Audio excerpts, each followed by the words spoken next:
Halo semua, berjumpa lagi bersama saya developer dari Ktrans. Kali ini saya akan memberikan highlight update dari 1.3.4 yang bisa memberikan benefit baik dari segi performance atau hal lainnya yang akan mungkin berguna ketika kita menggunakan Ktrans versi 1.3.4. Oke, kita langsung aja ya, kita di web. Di versi 1.3.4 itu terjadi update di setting titik ini.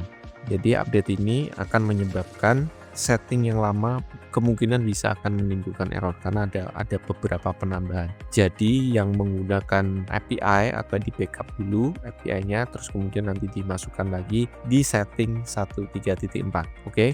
Yang kedua itu memperkenalkan slider khusus untuk temperatur AI, ya, kreatif dari AI. Nah, pada versi terbaru ini ada ditambahkan yang namanya slider temperatur AI atau kreativitas dari AI. Jadi kalau nilainya kiri berarti kreativitasnya kurang, kalau nilainya mentok kanan berarti semakin kreatif. Itu pada bagian menu, pada bagian setting ya, kita ada slidernya di sini. Bisa 0,1 itu kreativitas dari AI-nya itu berkurang, jadi lebih rigid dan yang kaku ya, kayak misalkan kayak Google dan sebagainya. Nah, semakin ke kanan kita akan memberikan ruang kreativitas ya. Cuman di situ ada harga yang harus dibayar adalah performance. Jadi idealnya adalah untuk terjemahan translate subtitle game adalah nilainya 1. Kalau misalkan mau di 0,1 boleh bebas, kalau misalkan untuk menambah performa kecepatan dari proses translate itu sendiri. Terus kemudian ini saya highlight yang penting-penting aja ya. Untuk yang bugs, perbaikan bug dan fix tidak akan saya highlight, cuman saya cantumkan aja di update version 1.3.4. Terus kemudian ya, untuk ulama sekarang bisa melakukan perintah custom lebih banyak karena bisa melakukan optimasi pada konteksnya sehingga kita bisa merintah lebih banyak dibandingkan yang sebelumnya ya. Terus ada suara beep ya, jadi ketika terutama di skenario chat dan writing itu ketika sudah melakukan proses AI-nya itu akan muncul suara beep ya. Ya seperti dudut gitu, seperti itu ya. Itu bisa di on off di bagian ini kalau manual ya, setting manual. Preset-preset ini hanya untuk mempercepat aja proses kerja kita ya. Kita mau main game tinggal pencet preset game, kita mau nulis tinggal writing, kita mode chatting ya, kita bisa menggunakan mode chat. Baca komik kita menggunakan preset komik dan seterusnya. Pada bagian gamepad translate sekarang kita bisa menghapus, mengclear atau tidak men-set button dengan klik kanan. Untuk bind button seperti sebelumnya menggunakan klik kiri, terus kita pencet tombol gamepad kita yang akan kita gunakan sebagai shortcut. Untuk menghapus, klik kanan. Berikutnya adalah ini penggunaan label dan shortcut untuk AI ya. Jadi AI itu biasanya kita pencet seperti ini, tapi untuk di game mode sendiri, karena di game mode itu bentuknya full screen seperti ini, kita tahu bahwa sekarang lagi menggunakan AI gitu kan. Jadi shortcutnya tinggal kita F6 on off seperti ini ya. Kita tahu bahwa sekarang kita menggunakan OCR AI atau non AI. Terus kemudian fix undo, fix save download ya, nih save download untuk menyimpan shortcut yang sangat cocok untuk game ini tapi tidak cocok untuk game itu, atau cocok untuk menulis misalkan menggunakan shortcut seperti ini tapi tidak cocok untuk game tertentu ya. Jadi kita bisa custom seperti itu.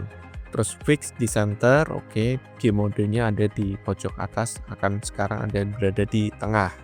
Fix bugs pada chatting ya, mode chat yang sebelumnya bugs karena bahasa Indonesia dideteksi sebagai bahasa Malaysia ya, dan bahasa Inggris kadang confident-nya Google kurang confident dengan misalkan mixing antara bahasa Indonesia dengan bahasa Inggris. Terkadang dia tidak bisa mendeteksi sebagai bahasa Inggris. Terus pengenalan bahasa Rusia, Cina dan sebagainya ya. Nah, OCR itu sendiri itu harus menggunakan training khusus ya. Jadi untuk bahasa Inggris, bahasa Jepang, Korea, Cina dan seterusnya. Contohnya misalkan saya pilih Jepang seperti ini, terus saya tes Nah, nomor 2 modenya game misalnya, kayak kita tes seperti ini. Nah, sekarang dia bisa, cara ini saya clear dulu ya.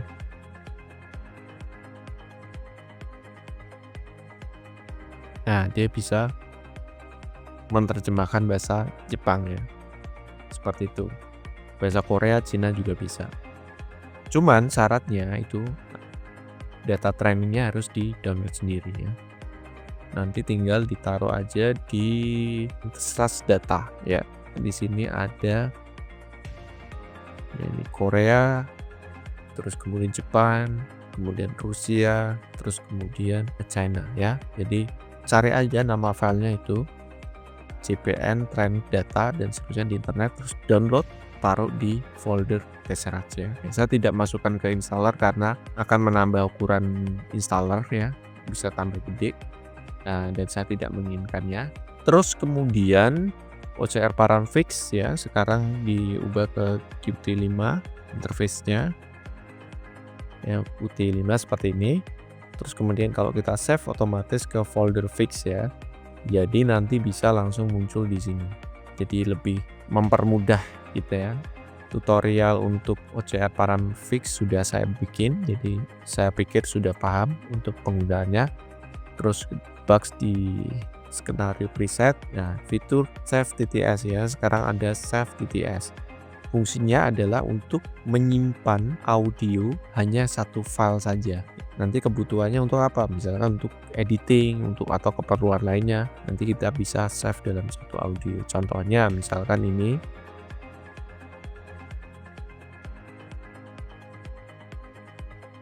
Ya, seperti ini misalkan. Nah, ini bisa kita save.